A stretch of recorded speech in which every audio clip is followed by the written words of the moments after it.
Hey everyone, welcome back to the garden. Guess what we're going to start today? Yes, for all of you people who have told me that you're waiting to see this Thuja thin man bed come alive, we are going to start transplanting plants into the bed today. So come garden with us and let's see what's going to go where in the Thuja thin man bed.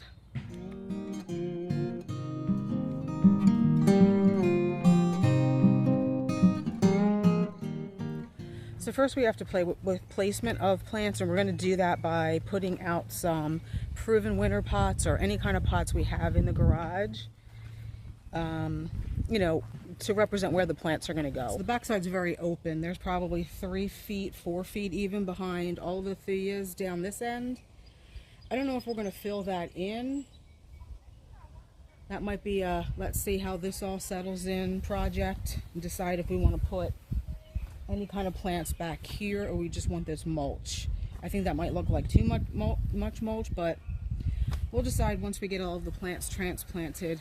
And what's getting transplanted, we've already discussed this, but we'll show you everything. Coming out here, the 2 dwarf hamlin grasses on this side. We have 3 other on the other side. 3 baptisia, that's Decadence Dark Chocolate. We have 5 Alabama Jubilee daylilies in front of the baptisia. We have 3 Walker's Low Catmint here. And again, these are the other 3 dwarf hamlin grasses. So you can see how small they are. I mean, this is tiny, right? Should be big like that or even bigger. But because they don't get enough sun here, they're just not getting to their full size. These are Kodiak Fresh. These are not coming out. They will eventually, because I have a better spot for them. But for now, the only thing that's going to remain in here is the smoke bush for now, the 3 Castle Spire hollies, and the 3 Kodiak Fresh. So now let's go back down to the Thuja thin man bed and talk about where in that bed all of these plants are going to go. So what I forgot to show you is in another bed. These 4 cans represent 4 totem pole panicum grasses that are coming out from behind our top retaining wall bed. Again, for the same reason, they're just not getting enough sun up there. So this will be 4 totem pole panicum grasses. These 5 little cans represent the 5 Alabama Jubilee daylilies. These 3 cans, the big ones here, that represents the baptisia, and in front of that will be 2 of the dwarf hamlin grasses. In front of the Thuja thin man, where the cans have blown around, this is where the catmint are going to go. So 1 catmint, 1 catmint, 1 catmint. I'm leaving enough space so that the Thuja thin man don't grow right on top of them, and because I may want to put something else in between the catmint, so I'm leaving room for that. And then finally, the remaining 3 dwarf hamlin grasses are going to go down here.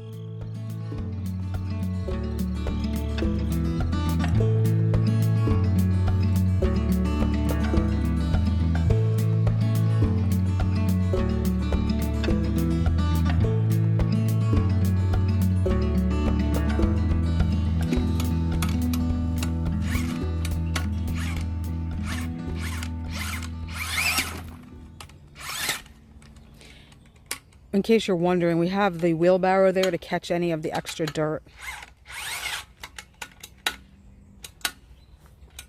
So it doesn't filter in our dry creek bed.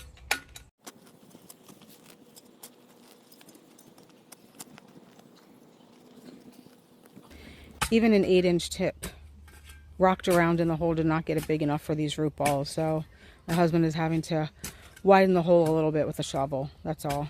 So we're just going to mix in some native soil with some of the bags of top dressing we brought. We don't have any biotone, so we're going to give them a little bit of help that way.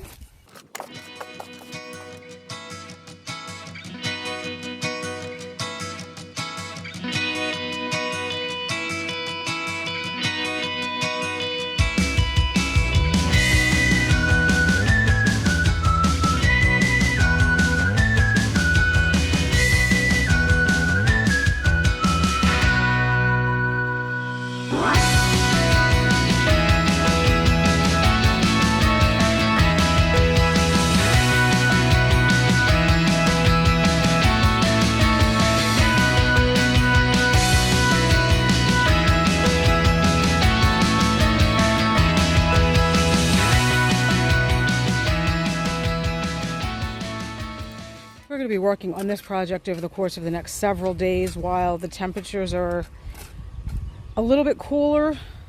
It's supposed to get really, really, really hot this weekend and next week, like 93, 95. So we want to get most of these plants in and well watered before that happens, and we don't want to be working in that weather either.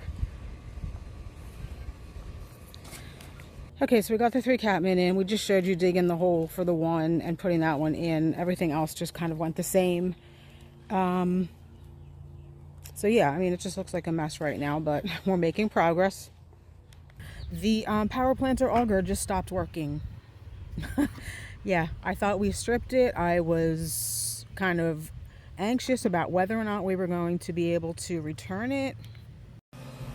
So yeah, that was kind of nerve-wracking, and I could tell my husband was a little bit nervous about whether or not we were going to be able to return it. So what happened was, I thought we stripped it, but apparently even when we were using it on the last video, the very first video we used it on, my husband kind of thought that the E-clutch was not engaging. So, you know, the whole deal with using the power planter, the drill, and the auger in rocky soil is that it has an E-clutch that is supposed to stop the drill from spinning whenever you hit a rock so that you don't hurt yourself, and that was not happening. So he called the company because he knows all the terminology about what he thought the problem was. When he took it apart and looked at it, no problem whatsoever. We had a new drill within 2 days and a return label for the old one. They said sometimes they just get defective drills. They sell thousands of them. So yeah, really easy company to work with. I just still, you know, it's still not stopping completely when I think it's supposed to.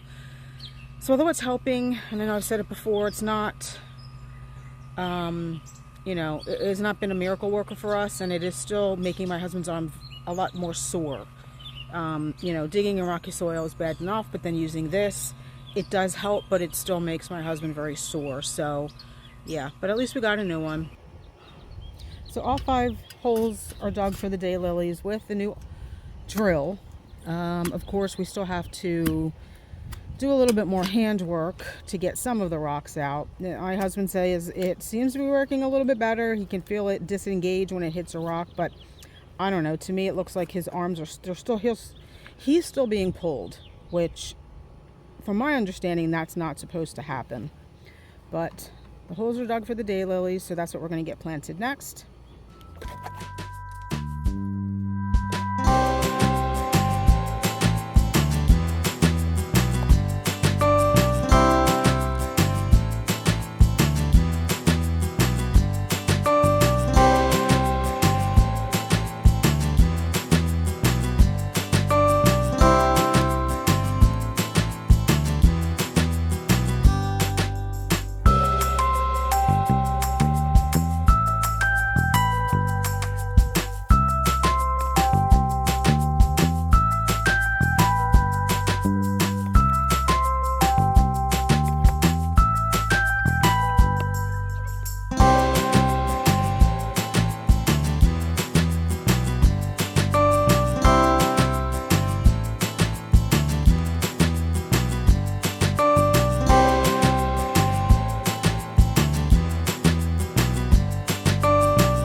Okay guys, we got the 5 daylilies in, so let's just take a walk up and see what they look like.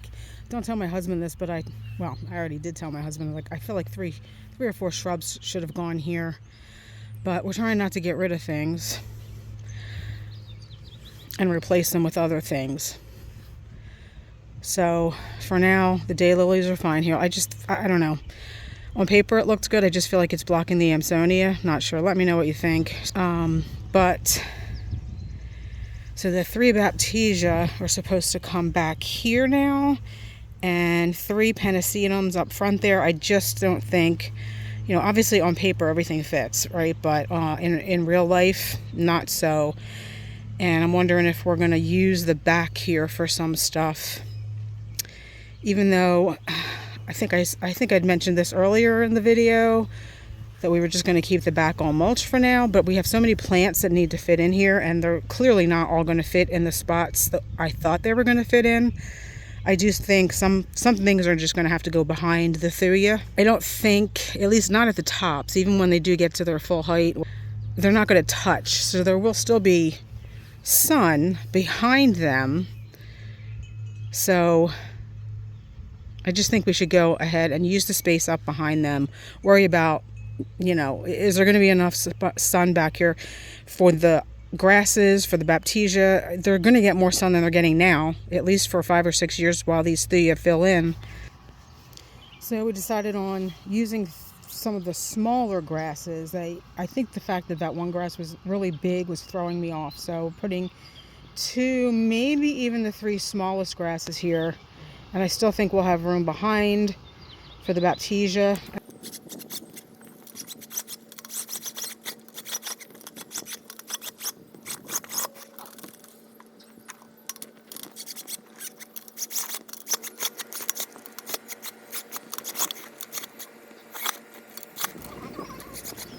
So we're still in the middle of finishing up the grasses. Well, almost finished, but you can see what we did here. We actually left this open.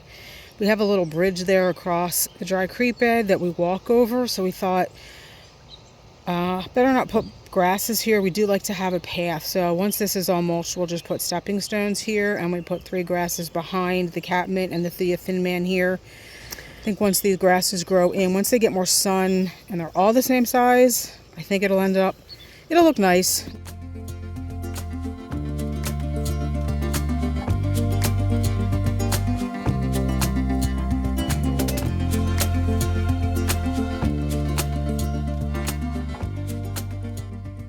So I don't think I ever showed you guys where the totem pole panicum grasses are. They are on the top retaining wall bed behind the chokeberries. So there's 4 of them here.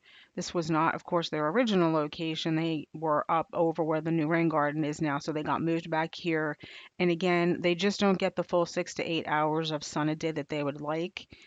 But there's 4 of them. I think they're beautiful. Steely blue foliage, which I'm not sure the camera's picking up that well, will look really nice against the Baptisia. And it will be kind of a different color foliage from everything else that went down in that Thuja thin man bed, because all of it right now is mostly green other than the flamethrower red bud. It took quite a while to finish up this bed.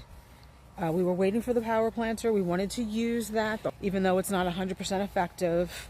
So I'm going to turn you around and we're going to take a walk up, because it is all now finished and mulched. Everything that we wanted to get out of the maple bed has now come out.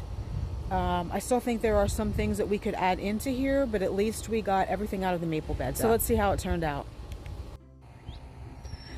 So here's where the 4 grasses ended up. I really do think we need to cut these back so that they can recover better. Panicum grasses do not like to be transplanted. These ones clearly are suffering a little bit, but you can definitely tell that they are beautiful, beautiful blue-green foliage, which is a different color for down here, since everything else is green, as I had stated. I still think we have room here for something. Not 100% sure what yet. We do have a lot of coneflowers that still need to be moved from the top of our bottom retaining wall, so that's an option. So this is where the daylilies ended up, and I do think with the full sun we may get a lot more blooms from them now. This is where the Baptisia ended up, and again, I did cut them back a little bit. I cut the flower heads off the seed pods. They do come back at night, but during the day they do look a little droopy. But they are definitely well watered, so it's just they're adjusting. 2 of the pennisetum grasses are up there. Those are going to look really pretty once they get really big and they kind of spill over the rocks. I think that's going to look pretty. 3 other pennisetum grasses came here. Of course, you already saw the catmint. I think they probably should be cut back a little bit too. They're still blooming, but I think everything would benefit from a bit of a cutback after being transplanted, especially with the hot weather we're going to have coming up. And then, yes, we did put 2 stepping stones here, and it is very convenient to have a path to come through here. So I really do think everything looks really lush here on both sides now. I'm glad we went ahead with extending a bed around those Thuja Thin Man, because I really do like the way it turned out. Other than, yes, the droopy grasses, other than they don't really look like totem pole panicums now, they look like Niagara Falls, which I also love. But so I think at some point we're definitely going to come back and cut those down. I think they will recover better. But let's just take a walk up from this side of the path now so you can see everything, including the infrastructure of my neighbor's house. That's what we're trying to hide. That's why we extended that bed. So I do think everything just looks really, really lush. Got some pretty coneflowers on this side blooming.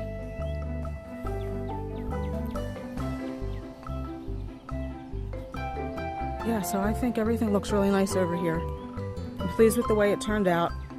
As I stated earlier, I do think that the Thuja Thin Man bed could benefit from some more shrubbery. It's all perennials right now, other than the Thuja Thin Man and the Flamethrower Redbud. I absolutely think that in between the catmint, we could maybe put a couple of Fizzy Mizzies, the Sweet Spire, and I even think right here, so between this Thuja Thin Man and this Baptisia, I think we can actually fit, or maybe even right here, our laced up elderberry. That would bring another nice color element to this bed, because it's, well, it's considered a black elderberry, but you know, it has really deep purple foliage. So I hope you enjoyed this video, guys, of our process of transforming our Thuja Thin Man bed. Even though we hit some trials and tribulations, and it took a few days for us to complete because of that, I think it's turning out really well. I love the way all of the flowers look. This is really the best time in the garden, I think, June. Everything's blooming, the first push of blooms for the season. Everything looks fresh. Once the heat and humidity of July and August hit in southeastern Pennsylvania, I really do think it affects the flowers. Nothing looks quite so pretty as its first bloom in May and June. But anyway, thanks for watching, and I hope we'll see you in the next one. Bye.